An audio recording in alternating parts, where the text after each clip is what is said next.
오늘 하나님 말씀은 누가복음 7장 36절부터 50절 말씀을 통해 볼 텐데 요절 말씀으로 누가복음 7장 47절만 우리 한 목소리로 한번 선포하겠습니다.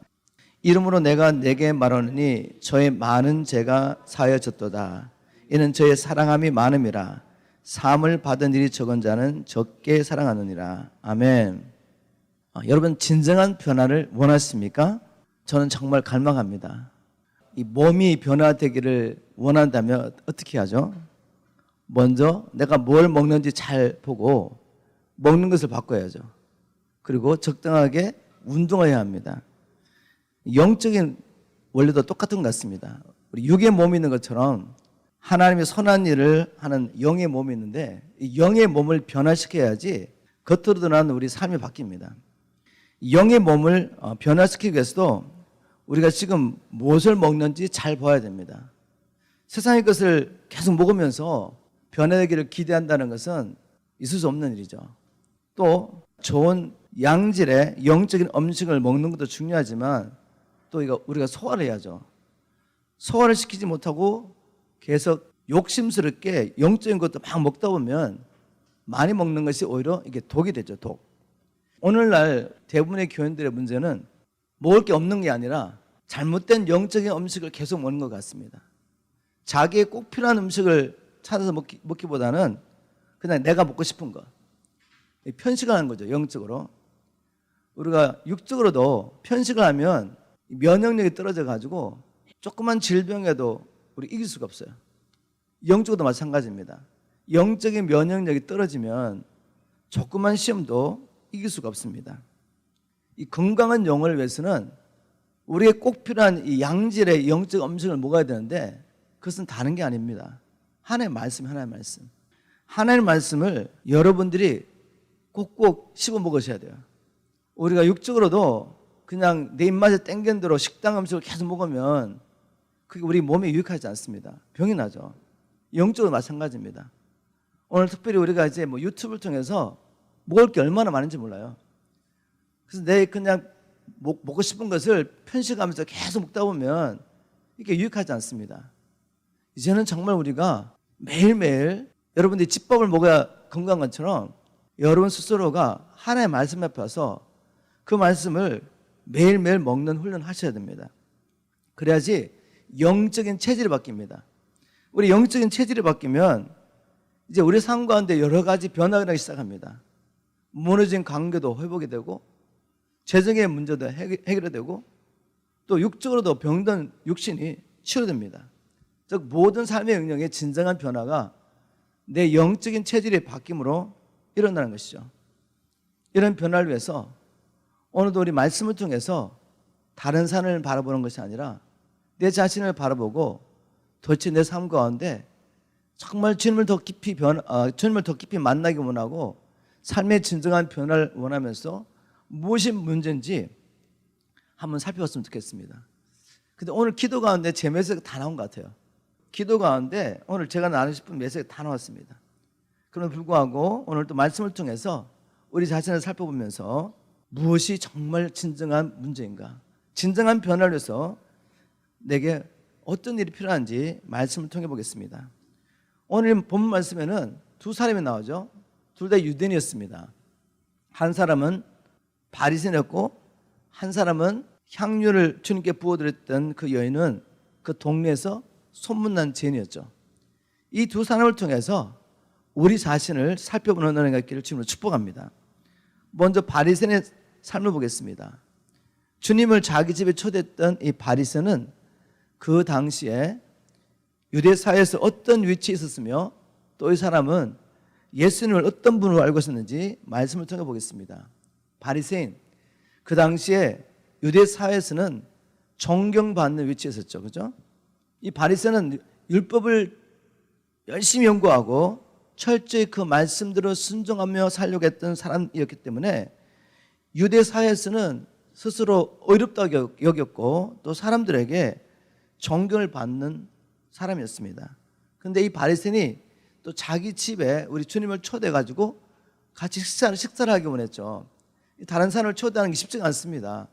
그 말은 재정적으로도 여유가 있던 사람이었죠. 그런데 이것은 단지 겉으로 드러나는 모습이었습니다. 사람들 앞에 어렵다 여김을 받기를 원했고 또 유대 사회에서 존경을 받고 재정적으로도 부유했던 이 모습은 겉모습이었죠. 겉으로 드러난 모습과 달리 이 바리새인은 말씀을 통해 보면 영적인 소경이었습니다. 영적인 소경이었기 때문에 자신이 죄인이라는 것을 알지 못합니다. 자신이 영적인 소경인 것을 알지 못하고 자기를 어렵게 여기고 오히려 자기 집에 찾아온 우리 주님을 만나려고 찾아온 여인을 보면서 죄인 취급했습니다. 자신이 얼마나 교만하고 큰 죄인인지 알지 못하고 오히려 다른 사람을 판단하고 정죄했던 거죠. 이 바리새인이 영적인 소경이었던 또 다른 증거는 뭔가 하면 우리 예수님이 누군지를 몰라봤습니다. 우리 예수님에 대한 소문을 아마 이 바리새인도 분명히 들었을 것입니다. 예수님이 얼마나 많은 기적과 표적을 행했는지 주님 행하신 이 기적과 표적을 보고도 이분이 누군지 못 알아봤다는 것은 그가 영적인 소경이었다는 분명한 증거가 되죠. 주님께서 어떤 일을 행하셨습니까? 누가복음 전체에 주님 행하신 표적과 기적이 많이 기록됐지만 뭘 갈 것도 없습니다. 누가복음 7장만 봐도 주님 행하신 수많은 표적과 기적이 기록되어 있습니다. 누가복음 7장의 초반부에 바로 이방인 백부장이 주님께 요청해서 자기 병든 종이 말씀으로 그냥 치유받는 놀라운 일이 기록되어 있죠. 그리고 또 누가복음 7장에 보면 예수님이 나인이라는 성에 갔을 때 독자를 가지고 있던 이 과부가 갑자기 독자가 죽어가지고 외아들이 죽어가지고 관을 들고 나가는데 우리 주님께서 그 사정을 아시고 관을 멈추게 하고 말씀으로 죽은 과부의 아들을 살리셨습니다. 그 일 있고 난 다음에 그 성에 있는 모든 사람이 뭐라고 말했냐면 큰 선지자가 우리 가운데 일어났도다라고 선포하면서 하나님께 영광을 돌리는 사건이 7장에 기록됐습니다. 그런데 이 일이 있고 난 다음에 누가가 이 사건을 어떻게 기록했냐면 예수께 대한 이 소문이 온 유대와 사방에 두루 퍼졌다라고 기록하고 있습니다. 그 말은 이 엄청난 사건은 숨길 수도 없고 알려질 않을 수도 없고 다시 말해서 오늘 예수님을 자기 집에 초청한 바리새인도 알고 있었다는 거죠. 그 외에도 7장에 보면 예수님께서 여러 가지 질병으로 고통당한 자를 고치시고 귀신 들린 자를 고치시고 소경의 눈을 여신 사건이 기록됐습니다. 결론적으로 말하면 이 성경을 너무나 잘 알고 있던 율법사들과 바리새인들은 이런 기적과 표적만 봐도 예수님께서 구약의 선지자들이 계속해서 예언했던 바로 그 메시아라는 사실을 부인할 수 없었던 것입니다. 왜냐하면 구약의 모든 예언들은 이런 기적과 표적은 이분이 메시아라는 것, 저 구약의 선지자들이 오리라고 예언했던 그 메시아라는 것을 분명히 증거했기 때문입니다. 예를 들면 예수님께서 이 세례 요한의 질문에 대해서 답변한 이야기가 성경에 기록됐는데 이 세례 요한은 예수님이 메시아인 사건을 증거하기 위해서 이미 구약의 이사야 선지자가 주님의 길을 예배한 자로 예언했던 사람입니다. 그 예언을 따라 심령은 태어났고 또 자신의 부르심이 그것인 걸 알고 우리 예수님을 증거했던 사람이죠. 그런데 어떤 일이 있었습니까? 분명히 예수님이 메시아라는 것을 확신하고 증거했는데 그가 감옥에 갇혀 있으면서 예수님이 정말 오실 메시아인가 의심하는 사건이 있습니다. 자신이 지금 이방인에게 붙잡혀가지고 이방인의 권세를 붙잡혀가지고 감옥에 갇혔는데 우리 주님이 자기를 구원하지 않는 거죠. 부족한 영적인 지식 때문에 잠시 주님을 오해했습니다. 그래서 자기 제자를 보내가지고 이런 질문을 하죠. 누가복음 7장 19절에 기록되어 있습니다. 오실 그이가 당신입니까? 우리가 다른 일을 기다려야 되겠습니까? 여기에 대한 답변으로 예수님이 하신 말씀이 뭐죠? 이 침례하는 질문은 다른 것이 아닙니다. 당신이 구약에 예언하던 그 메시아 맞습니까? 라고 물어본 거죠. 그런데 예수님께서 내가 바로 그 메시아다 라는 이 답변을 어떻게 하는지 잘 들어보십시오. 이 질문을 받으시고 답변을 하시는데 그때 상황을 누가는 이렇게 기록했습니다. 누가복음 7장 21절 22절이죠. 누가복음 7장 21절 22절. 마침 그 시에 예수께서 질병과 고통과 및 악기 들린 자를 많이 고치시며 또 많은 소경을 보게 하신지라. 대답에 가라사대, 즉 침례원의 질문, 당신이 메시아 맞습니까? 우리가 아니면 다른 일을 기다려야 됩니까? 라는 질문에 대한 답변으로 주님 이렇게 대답하십니다. 너희가 가서 보고 들은 것을 요한에게 고하되 소경이 보며 안전뱅이가 걸으며 문둥이가 깨끗함을 받으며 기머거리가 들으며 죽은 자가 살아나며 가난한 자에게 복음이 전파된다 하라. 왜 당신이 메시아이십니까? 라는 질문에 대한 답변으로 이렇게 말하고 있죠. 왜냐하면 구약의 선지자, 특별히 이사야가 메시아에 대한 예언을 하면서 이렇게 예언했기 때문입니다. 이사야 29장 18절을 한번 보겠습니다. 이사야 29장 18절에 이사야가 이렇게 예언하고 있습니다. 그날에 기머거리가 책의 말을 들을 것이며 어둡고 캄캄한 데서 소경의 눈이 볼 것이며, 또 이사야 35장 5절 6절에 이사야가 이렇게 또 예언하고 있습니다. 이사야 35장 5절 6절, 그때 소경의 눈이 밝을 것이며 기머거리의 귀가 열릴 것이며 그때 저는 자는 사슴같이 뛸 것이며, 즉 안전뱅이로 난다는 말이에요. 벙어리의 혀가 노래하리니 이는 광야에서 물이 솟겠고 사막에서 시내가 흐를 것임이라. 메시아가 나타났을 때 그분이 메시아는 증거로서 이런 일이 일어날 거라는 거죠. 그분을 통해서. 바로 예수님께서 이사야의 예언을 기억하시고 당신이 메시아십니까? 아니면 우리가 다른 분을 기다려야 합니까? 라고 묻는 침례원에게 이사야의 예언이 지금 너희들 눈앞에 이렇게 성취되고 있지 않느냐? 라고 말하는 것입니다. 그렇다면 성경을 누구보다 잘 알고 있는 율법사들과 바리새인들이 이 구약의 선지자의 예언을 몰랐겠습니까? 다 알고 있었죠. 그런데도 예수님의 삶을 통해서 이 말씀이 이렇게 분명히 성취되고 있음에도 불구하고 그들이 예수님이 메시아인 것을 알지 못합니다. 그 말은 뭐죠? 성경을 뭐는 알고 있지만 그들이 여전히 영적으로는 소경이라는 말이에요. 소경.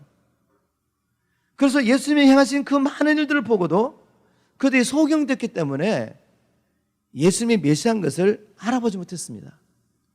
그런데 반면에 누가복음 7장에 기록된 한 사람, 이방인 백부장은 어땠습니까?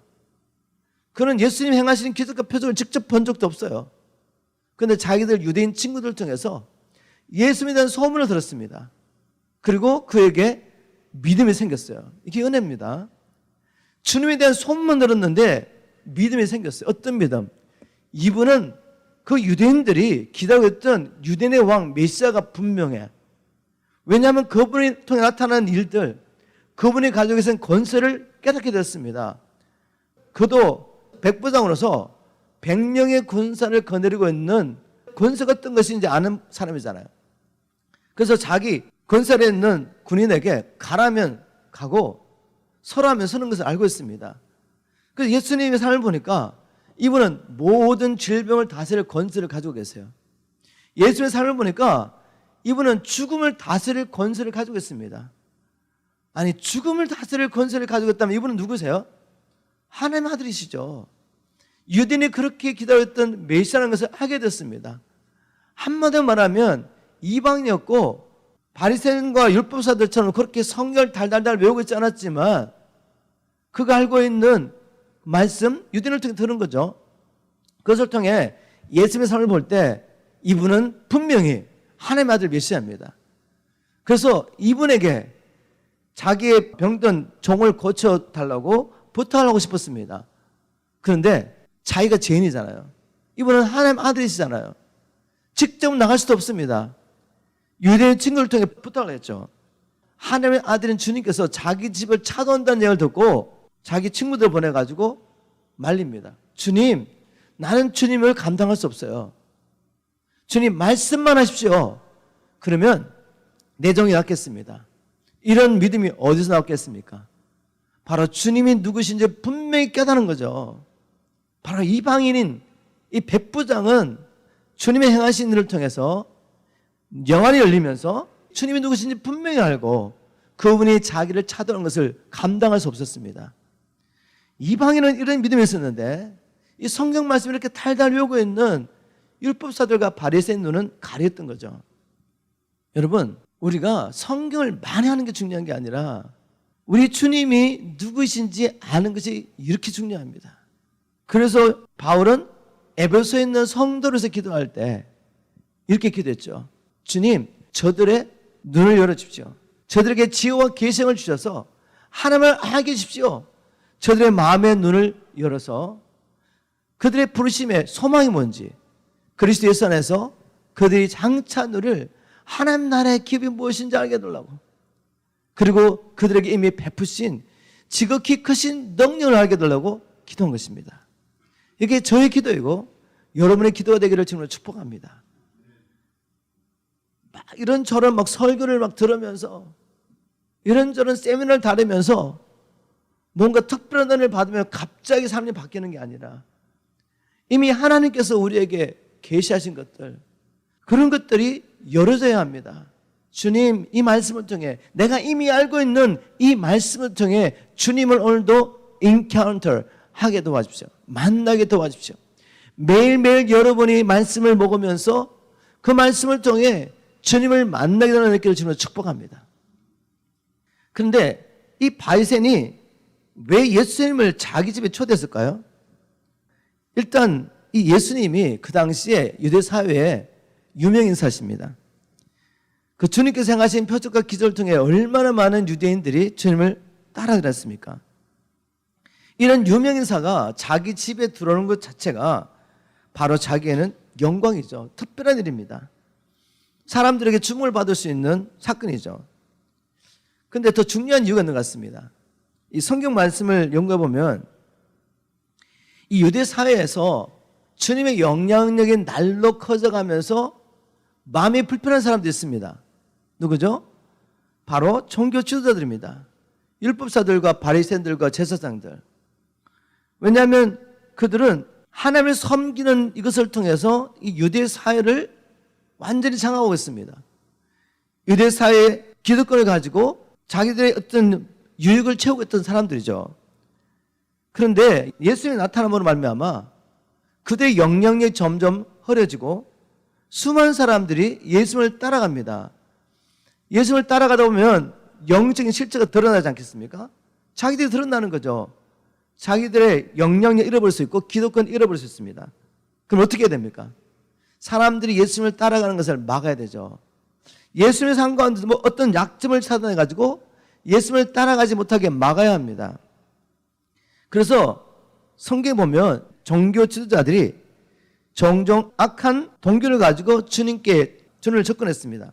그런 기록들이 많은데 그중 하나만 누가복음 찾아보면 누가복음 14장 1절 2절에 보니까 안식일에 예수께서 바리새인의 한 두령의 집에 떡 잡수러 들어가시니 저희가 엿보고 있더라. 주님 앞에 고창평 같은 한 사람이 있는지라. 바로 예수님을 책잡으려고 의도적으로 예수님을 초대하고 예수님을 자기 집에 초대해놓고 바리새인 친구들을 이렇게 초청했습니다. 그리고 의도적으로 안식일 날 주님이 병을 고치는지 안 고치는지 보려고 고창병 든 사람, 즉 몸에 물이 많이 생겨가지고 막 고통스러운 병을 가진 사람이죠. 이 사람을 세워놓고 주님을 시험하려고 합니다. 바로 이러한 목적으로 지금 예수님을 자기 집에 초대한 바리새인이 이러한 동기로 주님을 초대하지 않았을까? 그런데 바로 주님을 책잡을 일이 이제 기회가 온 것입니다. 그 집에 누가 찾아왔죠? 한 여인이 찾아왔는데 그 여인은 그 동네에서 죄인이라고 소문이 났던 사람입니다. 이 여인이 예수님을 찾아와가지고 예수님의 발에 눈물을 쏟으면서 자기의 머리카락으로 예수님의 발을 닦으면서 값비싼 향료를 부어드렸는데 그런 건 보이지 않고, 아니 예수님이 어떻게 선지자라고 자기가 말하면서 하나님의 아들이라고 말하면서 이 죄인을 가까이 하시지? 라고 생각하며 그러면 그렇지 라고 생각하며 이렇게 말했습니다. 속으로 이 사람이 만일 선지자더라면 자기를 만지는 이 여자가 누구며 어떠한 자 곧 죄인인 줄을 알았으리라 라고 말했습니다. 다시 말해서 이 바리새인은 예수님을 책잡을 것이 뭔가 찾다가 여인을 가까이 하는 것을 보면서 이 사람은 죄인을 가까이 하는 것을 보니 하나님께로 온 사람이 아는 게 분명해. 내 추측이 맞아. 이렇게 속으로 예수님을 판단하고 정죄했던 것입니다. 결국 이런 마음의 상태가 이 사람의 삶을 통해 나타나게 되는데, 예수님을 손님으로 초대하고 난 다음에 이 바리새인이 어떻게 반응을 보였습니까? 그 당시에 손님이 찾아오면 첫 번째 하는 일이 뭐죠? 손님을 상석에 앉혀놓고 물을 갖다 주며 발과 손을 씻게 합니다. 그런데 예수님이 찾아왔는데 이 바리새인은 발 씻을 물도 주지 않죠. 또 그 당시에 손님이 찾아오면 입맞춤을 통해서 그 손님을 환영한다는 예의를 표시합니다. 그런데 이 바리새인은 예수님을 초청해놓고 입맞춰주지도 않아요. 또 그 당시에 중동 지역에 날씨가 뜨겁기 때문에 손님이 찾아오면 이 기름으로 머리를 적셔줍니다. 뭐 특별한 손님에게만 그렇게 하는 게 아니에요. 이건 평범한 일입니다. 그런데 그 당시에 이 감람료는 아주 흔한 기름이었기 때문에 손님이 찾아오면 감람료를 부어드렸던 거죠. 그런데 그 흔한 기름조차 주님께 부어드리지 않았습니다. 자, 한마디로 이 바리새인은 예수님을 초청했지만 동기가 잘못됐고, 예수님에 대한 그 경멸한 마음을 어떻게 표현했습니까? 손님을 초대해놓고 기본적인 예도 보여주지 않았던 거죠. 이 사건을 통해서 이 바리새인이 영적인 소견이라는 것이 분명히 드러났습니다. 영적인 눈이 열려가지고 내가 죄인인 것을 깨달은 사람이 자기 집에 찾아오는 그 여인을 바라보면서 판단하고 정죄할 수 있겠습니까? 그리고 무엇보다도 예수님을 그렇게 판단할 수 있겠냐 이 말이죠. 우리가 바리새인의 삶을 보면서 쉽게 정죄할 수 있습니다. 그렇지만 오늘 제가 뭐라고 말씀드렸습니까? 하나님의 말씀을 통해서 우리가 다른 사람이 아니라 우리 자신을 바라보면 우리가 바로 바리새인이에요. 바리새인. 우리가 얼마나 쉽게 영적으로 교만해서 다른 사람의 허물과 죄를 쉽게 판단하고 정죄하는지 몰라요. 그리고 우리가 예수님을 주님이라고 고백하고 믿고 있지만 얼마나 많이 우리 주님을 대할 때 이 바리새인처럼 주님에게 합당한 예를 취하지 않는지 모릅니다. 라오디게 교인처럼 예수님을 주님이라고 고백하면서도 우리 삶 가운데 예수님은 우리 문 밖에, 우리 집 문 밖에 있지 않습니까? 여전히 내가 주인 돼가지고 내가 나의 모든 삶을 컨트롤하고 있지 않나 이 말이죠. 우리 예수님은 왕이신데 왕이신 주님이 우리와 늘 함께 하시잖아요. 주님은 우리를 떠나지 않습니다. 우리 삶 가운데 항상 계시죠. 그런데 왕 앞에서 우리가 할 말 못할 말 다 하지 않습니까? 쉽게 다른 사람 판단하고 정죄하고 자기의 연약함, 자기의 허물을 가리려고 다른 사람 중상모를 할 때가 얼마나 많습니까? 우리 주님은 우리의 마음을 다 알고 계시는데 우리 마음의 악한 생각과 음란을 주님은 다 보고 계세요. 다시 말하면 바리새인보다 우리가 낫지 않다는 거예요. 이 바리새인을 판단하고 정죄할 것이 아니라 이 바리새인의 삶을 보면서 성령께서 우리에게 우리의 삶을 보여준다면 우리가 회개할 수밖에 없는 거죠. 주님, 제가 바리새인이네요. 바로 이렇게 깨닫게 되는 것이 은혜죠. 이 은혜가 우리에게 임하고 우리가 진정으로 회개하며 주님의 용서를 구한다면 우리의 삶 가운데 주님의 임재, 주님의 사랑 경험할 수 있습니다. 바로 그것이 우리의 삶을 변화시키는 열쇠가 되죠. 이런 일이 우리의 삶 가운데 있기를 주님을 축복합니다. 자, 이제 주님의 발에 향유를 부어드렸던 이 여인이 어떤 사람인지 보겠습니다. 그 당시 유대 사회에서 이 여인의 위치는 어땠으며 이 여인은 예수님을 어떤 분으로 알고 있었습니까? 오늘 본문에 나왔지만 이 여인은 동네에서 소문난 죄인이었습니다. 그래서 유대 사회에서는 멸시와 천대를 받던 사람이었죠. 여러분을 한번 이 여인의 위치에 한번 놓아보십시오. 동네에서 죄인 취급받고 있으니까 얼마나 수치스럽고 정죄감을 느꼈겠습니까? 그래서 평소에 밖으로 얼굴 내놓고 나가기도 어려울 것입니다. 그런데 이런 여인이 예수님께서 바리새인의 집에서 식사를 하고 있다는 얘기를 듣고 바리새인 집에 찾아왔습니다. 바리새인은 어떤 사람입니까? 바로 이런 여인들을 제일 많이 정죄하고 이런 여인들을 멸시하고 가까이 하기도 원치 않았던 그런 사람이죠. 그런데 그런 바리새인 집에 이 여인이 찾아왔다는 거죠. 이것이 어떻게 가능하겠습니까? 평소에 사람들 앞에 창피해가지고 나가지도 못했던 여인이 어떻게 바리새인 집에 찾아오냐 이거죠. 성경에는 자세히 기록되어 있지 않지만 이 여인은 분명히 주님의 메시지를 통해서 자신의 죄가 용서받았다는 확신이 있었던 자매입니다. 죄 용서함을 깨닫고 하나님 앞에 자기가 나아갈 수 있는 존재가 됐다는 것을 깨달은 거죠. 죄 용서함의 은총을 깨달았을 때 이 여인을 그때까지 누리고 있던 죄책감과 수치감이 사라지지 않았겠습니까? 하나님과 원수되었던 그 여인이 죄 용서를 받았다는 걸 깨달았기 때문에 마음에 예전에 없었던 그 평안이 몰려왔을 겁니다. 그 가운데 얼마나 기뻤겠습니까? 그리고 그 여인이 왜 그렇게 죄된 삶을 살았겠어요? 바로 자기 안에 있는 갈급함, 이 갈급함을 채우려고 죄의 유혹을 받아들였던 거죠. 그런데 그 갈급함이 채우지 않았잖아요. 그런데 주님의 메시지를 듣고 제 용서함의 비밀을 깨닫고 믿었을 때 이제는 하나님의 사랑이 이 딸의 심령 안에 몰려오면서 감격하며 아마 눈물이 절로 터져 나올 것입니다. 이 여인이 완전히 새로운 사람이 된 거죠. 동네 사람이 그를 손가락질하고 멸시하는 것 이제 더 이상 개의치 않습니다. 이 정죄감과 수치감에서 자유를 경험한 거죠. 그리고 이 여인에게 예전에 없었던 갈망이 생겼습니다. 주님을 향한 갈망이죠. 주님을 향한 이 감사, 이걸 표현하고 싶은 것입니다. 주님을 향한 이 목마름이 생기니까 주님이 바리새인 집에 있다고 들었는데 그 주님을 만나고 싶어서 그 바리새인 집을 찾아간 것입니다. 그런데 그냥 간 것이 아니라 자기가 가장 소중히 여겼던 그 향료를 부어드리려고 옥합을 가지고 주님을 찾아갔습니다. 바리새인 집에 들어갔습니다. 바리새인과 또 얼마나 많은 사람들이 와 있었습니다. 그죠? 그들의 눈이 한순간에 그 여인에게 집중합니다. 얼마나 뜨겁겠어요. 그런데 그 여인에게는 이제 그런 사람들의 눈총이 보이지 않습니다. 오직 누가 보이죠? 우리 주님만 보입니다.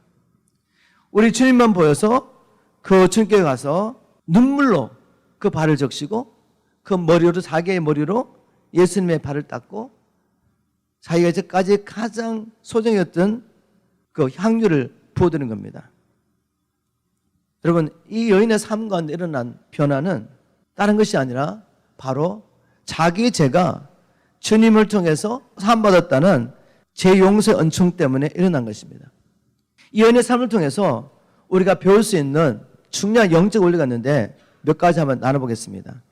그것은 뭔가 하면 우리가 어떻게 진정한 변화를 경험할 수 있느냐, 이게 답변이죠. 오늘 우리 주제가 진정한 변화를 원하십니까? 바로 이 여인의 삶 가운데서 우리가 어떻게 진정으로 변화될 수 있는지 발견할 수 있습니다. 그것은 정죄가 아니에요. 사람을 정죄한다고 변화되지 않습니다. 내가 내 자신을 정죄한다고 변화되지 않습니다.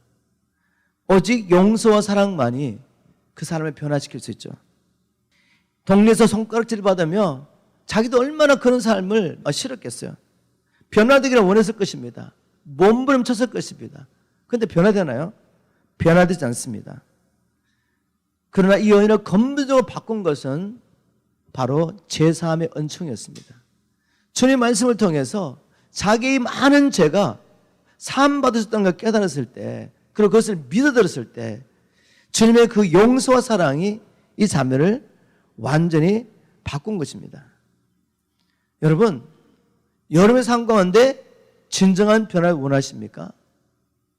우리가 너무나 잘 알고 있다 생각하고 매주 또 여러분이 또 매일 예배드리며 찬양하면서 이 보혈 찬양, 주님의 십자가의 사랑을 찬양하면서도 이 성령께서 깨닫게 해주지 않으면 이 사랑이 실체가 안 되기 때문에 우리가 변화되지 않습니다. 그래서 우리에게 날마다 주님 앞에 나갈 때 성령님의 도우심이 필요합니다. 이 십자가의 사랑이 삶을 어떻게 변화시키는지 제가 여러분에게 한 자매의 간증을 나누기를 원합니다. 예전에 한국 KP 중에 있었던 일이죠. 한 자매가 있었는데 이 얼굴만 봐도 너무 어두워요. 어둡고 눌려 있습니다. 뭔가 어깨를 확 누르고 있는 것 같아요. 이런 자매가 있었는데 저는 이제 KP를 하면서 수많은 사람들이 오는데 그중에 몇몇 사람을 주님이 집중해 주는 사람이 있어요. 설교를 하다 보면 앉아있는 사람 가운데 주님께서 이렇게 차단하시고 일하시는 분이 보입니다. 그 자매가 바로 그런 자매였어요.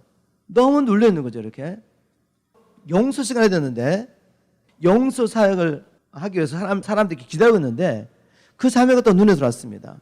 그 자매를 이렇게 바라보고 있는데 성령께서 이런 마음을 주셨어요. 너 빨리 네 아내가 그 용서 사역을 하도록 빨리 보내라는 거예요. 그래서 제가 제 아내가 찾아가서 여보 당신이 가서 저 자매 빨리 용서 사역 해줘. 그래가지고 제 아내가 그 자매에게 가는데 갑자기 제 눈에 이 자매가 벌떡 일어나가지고 막 뒤로 도망을 가는 거죠. 그래서 제 아내가 찾아가가지고 안아줬습니다. 그냥 안아줬어요. 그러고 난 다음에 그 자매에게 어떤 일이 났는지는 우리는 모르죠. 근데 그 자매가 마지막 날 간증에서 알게 됐습니다. 그 간증을 통해 우리가 알게 된 사실은 뭔가 하면 이 자매는 나름 열심히 경건 생활을 하면서 입시 준비를 하고 있었습니다. 그런데 불의 사고로 교통사고가 나면서 입시 준비를 열심히 해야 될 자매가 병원에 그냥 몇 주 동안 한 달인가 이렇게 머물러 있었습니다. 한 달 동안 있으면서 이제 입시 준비가 잘 안 되는 거죠. 그리고 또 치유가 되긴 했지만 그 사고를 말미암아 한 다리가 짧아졌어요. 근데 우리 고등학생 자매가 다리가 짧아져가지고 이제는 정상적인 신발을 신을 수가 없어요. 뭐 쇼핑 가가지고 자기가 원하는 신발을 신을 수가 없는 거죠. 항상 특별 주문해가지고 한쪽 신발이 높은 겁니다. 다리를 맞출 수 있으니까. 이렇게 되다 보니 얼마나 수치스럽고 또 무엇보다도 하나님에 대한 오해와 원망이 쌓인 거죠. 왜냐하면 나름대로 날마다 기도하고 말씀 보면서 경건의 삶을 산다고 자기는 생각했는데 주님께서 이런 사고를 그냥 허락하셨다는 겁니다. 주님이 이렇게 간절히 찾고 있는데 왜 주님께서 이런 일을 허락하셨냐는 거죠. 그래서 용서사과하고 있는 동안에 이 마귀가 이 자매를 괴롭히던 것입니다. 하나님 너를 사랑하지 않아. 네가 그렇게 열심히 하나님을 찾았는데 하나님 너를 지켜주지 않았잖아. 그리고 이런 일이 일어나도 허락한 분은 바로 하나님이야. 그런 하나님을 네가 믿을 수 있겠니? 믿을 수 없지. 그런데 왜 여기 앉아 있는 거야? 빨리 나가. 이런 생각을 막 집어넣은 거죠. 이 아이를 갖다가 괴로워가지고 나가는데 갑자기 헬론사가 나타나가지고 이렇게 안아준 거죠. 바로 그때 주님께서 이 자매의 영화를 확 열어줬습니다. 확 열어가지고 이 자매가 뭘 봤냐면 주님이 십자가에 달린 모습을 보여준 거죠. 이 주님을 이렇게 바라보고 있는데 주님이 십자가에 달린 그 상태에 피를 뚝뚝 흘리면서 이 자매에게 이렇게 말한 거죠. 내가 너를 이렇게 사랑하고 있어. 그런데 왜 너는 내 사랑을 의심하니? 이 말 한마디에 이 자매는 다 무너졌습니다. 주님을 향한 오해와 원망이 한순간에 다 사라졌죠. 마귀의 거짓말들이 한순간에 사라지면서 그냥 폭발했습니다. 하나님 앞에, 주님 앞에 다 쏟아내면서 다시 주님을 향한 이 사랑을 고백하게 됐습니다. 이 자매 육신적으로 아무것도 바뀐 거 없죠. 갑자기 뭐 짧은 다리가 길어진 것도 아니고. 그런데 그 마음 안에 주님의 용서와 사랑이 실체가 돼가지고 부어지니까 얼굴이 완전히 바뀌었습니다. 환하게 바뀐 거죠. 이 자매의 간증을 통해서도 알 수 있는 것처럼 우리를 진정으로 변화시키는 것은 십자가를 통해 나타난 주님의 용서와 사랑에 대한 계시입니다. 우리가 왜 날마다 경건을 훈련하며 주님 말씀을 묵상하며 하나님 앞에 나가야 됩니까? 바로 주님의 사랑을 더 알기 원한 것입니다. 우리가 왜 잃어버린 영혼을 찾기 위해서 대가를 지불하면서 나가야 됩니까? 주님의 사랑을 경험하기 원한 거죠. 무엇보다도 우리가 뭐이기를 힘쓰며 모여서 간절히 주님 앞에 기도해야 합니까? 성령님이 계시하지 않으면 이 사랑을 알 수가 없기 때문에. 주님의 사랑의 계시가 우리를 진정으로 변화시킵니다. 믿으십니까? 그리고 이 자매의 삶을 통해 보면 우리의 삶을 진정으로 변화시키는 것은 동일한 메시지지만 다른 각도에서 보면 이 복음을 깨닫게 될 때 진정으로 죄와 사단의 권세에서 해방되는 일이 일어납니다. 십자가를 통해 나타난 주님의 용서와 사랑을 깨닫지 못한 사람은 영적으로 어떤 상태였습니까? 죄와 사단의 권세를 했습니다. 한마디로 마귀의 종로라고 했죠. 이런 상태에서 내가 삶을 바꾸려고 하는데 되겠어요? 내가 섬기는 주인이 바뀌지 않았는데 내 삶이 바뀌겠나 이거죠. 그러나 십자가를 통해 나타난 주님의 사랑과 용서를 깨달으면 어떻게 됩니까? 주님께서 우리의 죄값을 지불해 주지 않습니까? 더 이상 우리가 죄와 사단의 노예가 아니죠. 우리는 주님의 이 피값으로 산바되어서 이제 주인이 바뀌게 된 겁니다. 마귀의 종에서 우리 주님의 종이 된 거죠. 주인이 바뀌었으니 삶의 변화는 당연하지 않겠습니까? 이제 문제는 정말 우리가 예수님을 주인으로 믿고 살고 있냐 이거죠. 우리가 만일 예수님을 주인으로 믿고 산다면 우리의 삶 가운데 진정한 변화가 있을 것입니다. 자, 여기서 제가 한 가지 더 질문을 던지고 싶어요. 어떻게 우리의 죄가 용서받을 수 있습니까? 이 여인의 죄가 용서받을 수 있습니까? 우리 주님께서 이 여인에게 네 죄가 용서받았다고 선포했습니다.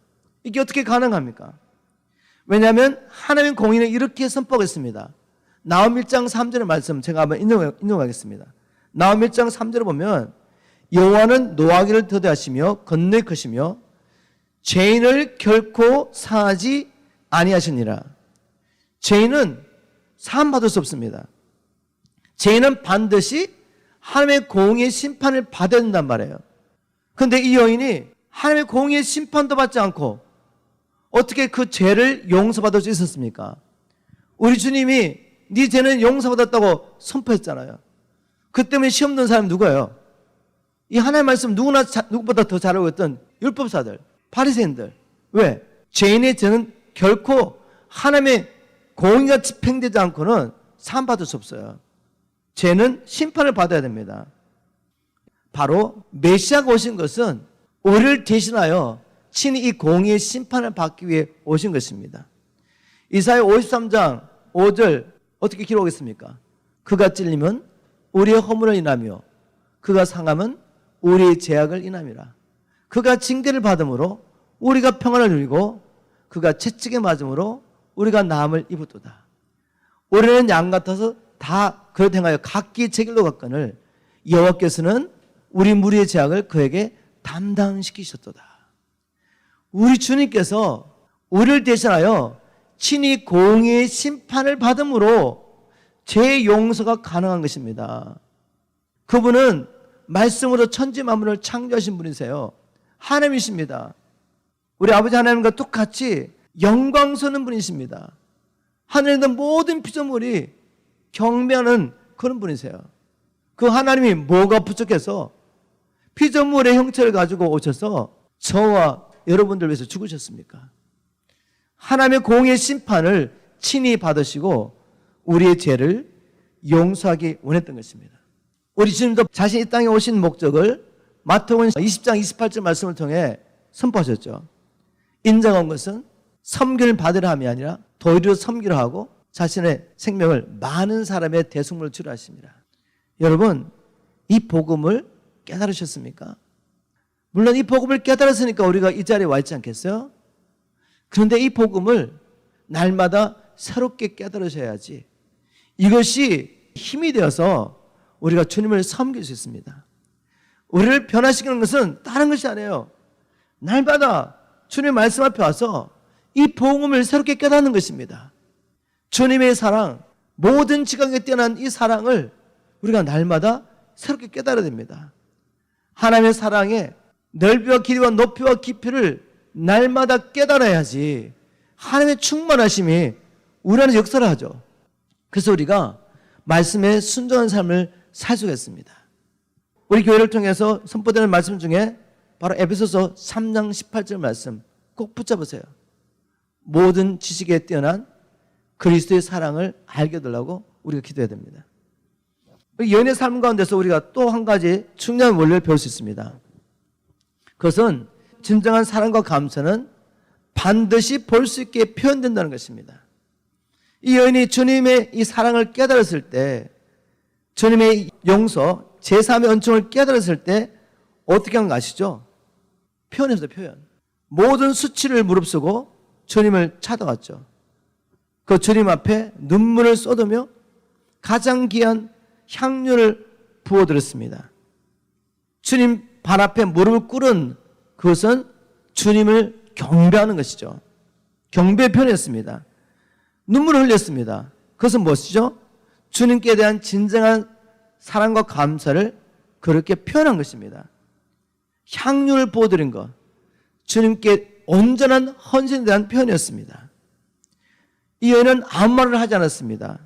그저 행동했을 뿐인데 이 여인의 그 행동, 삶은 말보다 더 강한 메시지였죠. 그 행동을 통해서 주님, 이제 제게는 주님 외에 더 사랑한 것은 없습니다. 주님, 이제 제게는 주님보다 더 소중한 것 없습니다. 주님께 제 심장과 제가 가진 모든 것을 드립니다. 주님만을 경배합니다. 이 메시지가 뭐였죠? 이 자매 안에 있던 주님을 향한 감사와 사랑, 제3의 은총을 받은 것은 이렇게 표현됐습니다. 자, 우리 삶 가운데 이런 용서받은 감격과 사랑에 대한 표현이 있느냐 이 말이죠. 주님을 주라고 부르면서 우리의 삶 가운데 정말 주님을 주님으로 섬기는 삶이 있냐 이 말입니다. 이게 없다면 우리는 가짜죠, 가짜. 오늘 말씀을 통해 이 여인의 삶을 통해서도 다시 한번 우리의 믿음을 점검해 볼 수 있기를 부탁드립니다. 그리고 다시 한번 주님 앞에 서른 마음으로 가서 주님, 나의 식어진 이 마음에 불을 붙여주십시오. 주님께서 나를 위해서 행하신 그 놀라운 일에 대해서 다시 한번 계십시오 라고 이렇게 고백하며 하나님 앞에 나갈 때 하나님께서 우리에게 다시 한번 주님의 그 사랑을 보여줄 줄 믿습니다. 말씀 뵙겠습니다. 오늘 이 바리새인과 여인의 삶을 통해서 제게도 주신 말씀이 있습니다. 아마 여러분에게도 분명히 주신 말씀이 있을 것입니다. 이제는 말씀을 거울로 삼아서 정직하게 우리 자신을 바라보면서 날마다 주님 앞에서 회개하고 새롭게 되는 은혜가 우리 있기를 주님으로 축복합니다. 말씀을 통해 우리를 바라보면서 그렇지만 정죄를 받으면 안 돼요. 정죄는 주님의 일이 아닙니다. 성령이 하시는 일이 아니라 바로 마귀 역사죠. 성령이 역사하면 정죄를 받는 것이 아니라 우리 안에 진정으로 회개가 일어나요. 회개가. 여러분 안에 내가 이 말씀대로 살아들이지 못해서 안타까움이 있는 것 자체가 여러분 성령 역사입니다. 성령 역사. 성령 역사하지 않으면 겉으로 보기에 도덕적인 죄를 짓는 것도 아니고 이렇게 우리가 주일마다 주일 성수하고 또 주님 앞에 헌금도 드리고 필요할 때 봉사도 하고 있기 때문에 바리새인처럼 자기가 의롭게 여기고 있습니다. 그런데 여러분이 말씀 앞에서 자신을 살펴보면서 하나님 왜 이 말씀을 이렇게 언제나 살아들지 못하고 있습니까? 이런 갈등이 있고 이런 거북이 있다는 자체가 뭐죠? 은혜죠, 은혜. 성령 역사하고 있습니다. 그렇다고 여기서 머물라는 말이 아니라 이 간절한 마음을 가지고 이제 주님 앞에 나가야죠. 나가서 영적인 돌파가 있도록 더욱 힘써서 주님의 얼굴을 우리가 구하게 되기를 간절히 소원합니다. 그리고 더 힘써서 주님 앞에, 주님 말씀 앞에 우리 가서 이 말씀으로 변화되는 저와 여러분 되기를 주님으로 축복합니다. 2020년 우리 진정으로 변화되기를 원합니다. 이를 위해서 경걸 훈련한 일에 정말 올인했으면 좋겠습니다. 이런 의지를 보여줘야죠. 우리의 믿음이 진실하다면. 그리고 무엇보다도 주님이 찾아가기 원하시는 가난한 자, 고통당하는 자, 눌린 자, 잃어버린 영혼들을 실제로 찾아가는 헌신의 길을 주님으로 축복합니다. 우리가 이렇게 하나님의 말씀을 살아내려고 할 때 우리 주님이 가만히 계시겠어요? 이를 감당할 수 있도록 성령님을 저와 여러분에게 우리 교회에 부어주지 않겠습니까? 이렇게 믿음으로 행하는 우리에게 주님의 은혜와 사랑이 충만하기를 주의 이름으로 축복합니다.